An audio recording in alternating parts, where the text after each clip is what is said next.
ओम नमः शिवाय। ओम साम सदाशिवाय नमः। श्रावण मास महात्म्य दूसरा अध्याय। शंकर जी ने सनत कुमार से कहा, हे महाभाग ब्रह्मपुत्र, आप नम्र हैं, जिस कारण आप श्रद्धालु हैं, समस्त गुणों से युक्त श्रोता हैं। श्रावण मास के बारे में आपने जो पूछा वह प्रसन्नता से आपसे कहता हूँ। हे तात, मैं आपसे कहूँगा, एकाग्र मन होकर सुनो। हे योगिनी, श्रावण मास में नियम से रहकर मनुष्य 4 बजे सायंकाल भोजन करें, 1 महीने तक रुद्राभिषेक करे, अपनी प्रिय किसी वस्तु को छोड़ दे, पुष्प, फल, धान्य, तुलसी की मर्जरी युक्त दल, बिल्वपत्रों से भगवान शंकर की लक्ष्य पूजा करें, कोटिलिंग आदि का निर्माण अर्चन करे, ब्राह्मणों को भोजन कराए, नियम का धारण प्रण करे, उपवास करे, मुझे पंचामृत से अभिषेक अति प्रिय है, उसे भी करे। इस मास में जो जो किया जाता है वह अनंत फल देने वाला है। हे मुने, धरती पर सोए, ब्रह्मचर्य से रहे, सत्य कहे, इस महीने को कभी भी व्रत से रहित न व्यतीत करे, प्रातः स्नान करे, इंद्रियों को वश में रखे, एकाग्र मन हो, रोज मेरी पूजा करे। इस महीने में मंत्रों का पुरस्चरण भी उत्तम सिद्धि देने वाला है। षाक्षर शिव मंत्र और गायत्री मंत्र का जाप करे, प्रदक्षिणा, नमस्कार तथा वेद पाठ करे, जो सद्य और वांछित फल देने वाला है। पुरुसूक्त जपे, जो अधिक फल देने वाला है। गृहयज्ञ, कोटि होम, लक्ष होम तथा अयुत होम करने पर सद्य फलता है और इच्छित फल देने वाला होता है। जो इस महीने में 1 दिन भी व्रत नियम से रहित व्यतीत करता है, वह महाप्रलय तक घोर नरक में जाता है। जैसा यह महीना मुझे प्रिय है, वैसा कोई भी मुझे प्रिय नहीं। यह महीना कामना के अनुसार फल देने वाला तथा निष्काम मनुष्य का किया हुआ कर्म मोक्ष फल देने वाला है। हे सतम, उस समय में जो धर्म कहे गए हैं उनको मुझसे सुनो। रविवार को सूर्य का व्रत, सोमवार को मेरी पूजा कर भोजन करें। श्रावण महीने के पहले सोमवार से प्रारंभ कर 3.5 महीने तक होने वाला संपूर्ण कामना की अर्थ सिद्धि को देने वाला रोटक नामक व्रत होता है।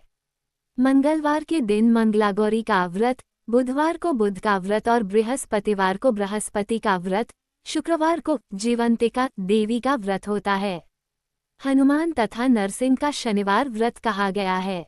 हे मुने, तिथियों में होने वाले व्रतों को सुनो। श्रावण मास के शुक्ल पक्ष की द्वितीय और औदुंबर नाम का व्रत होता है। श्रावण मास की शुक्ल पक्ष की तृतीया को गौरी नाम का व्रत होता है। श्रावण शुक्ल चतुर्थी को दूर्वा गणपति नाम का व्रत होता है। हे मुने, इसी का नाम विनायक चतुर्थी व्रत भी है। श्रावण मास पक्ष की पंचमी नाग पूजन में उत्तम कही गई है। षष्ठी के दिन सुपोदन नामक व्रत और सप्तमी को शीतला देवी का व्रत होता है। अष्टमी और चतुर्दशी तिथि में देवी का पवित्रारोपण करे। श्रावण मास की कृष्ण तथा शुक्ल पक्ष की नवमी को नक्त व्रत का विधान कहा है। शुक्ल पक्ष की दशमी को आशा नामक व्रत होता है। कोई मनुष्य इस महीने की दोनों पक्षों की एकादशी को आशा व्रत का होना मानते हैं। श्रावण शुक्ल पक्ष की द्वादशी को भगवान हरि का श्रीधर नाम से अर्चन उत्तम गति प्राप्त कराता है। श्रावण शुक्ल पक्ष पूर्णिमा को उत्सर्जन, उपाकर्म, शुभादीप, उपाकर्म की सभा में रक्षाबंधन, श्रावणी कर्म, सर्पबलि तथा हयग्रीव नामक भगवान विष्णु का अवतार कहा है। ये 7 काम श्रावण शुक्ल पूर्णिमा को होते हैं। श्रावण मास की कृष्ण चतुर्थी को संकट चतुर्थी व्रत तथा श्रावण कृष्ण पंचमी को मानव कल्पादि होता है। ये द्विजोत्तम, श्रावण कृष्ण पक्ष अष्टमी को भगवान श्री कृष्ण का श्री कृष्ण नाम से पूर्ण अवतार हुआ है।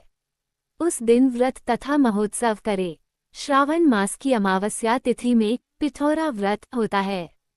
कुशोत्पटन कहे और वृषभों का अर्चन करे। शुक्ल पक्ष की प्रथम तिथि से प्रारंभ कर सब समस्त तिथियों में अलग अलग देवता होते हैं। प्रतिपदा तिथि के अग्नि, द्वितीया के ब्रह्मा, तृतीया के गौरी, चतुर्थी के गणनायक, पंचमी के सर्प, षष्ठी के स्कंद, सप्तमी के सूर्य, अष्टमी तिथि के शिव हैं। नवमी तिथि की दुर्गा, दशमी के यम और एकादशी के विश्वेदेव स्वामी हैं। द्वादशी के भगवान हरि, त्रयोदशी के कामदेव, चतुर्दशी के शिव, पूर्णिमा के चंद्रमा हैं। अमावस्या के पितर स्वामी हैं। इस क्रम से ये देवता तिथियों के स्वामी कहे गए हैं। जिस देव की जो तिथि है उस तिथि में वह देवता अर्चन योग्य कहा गया।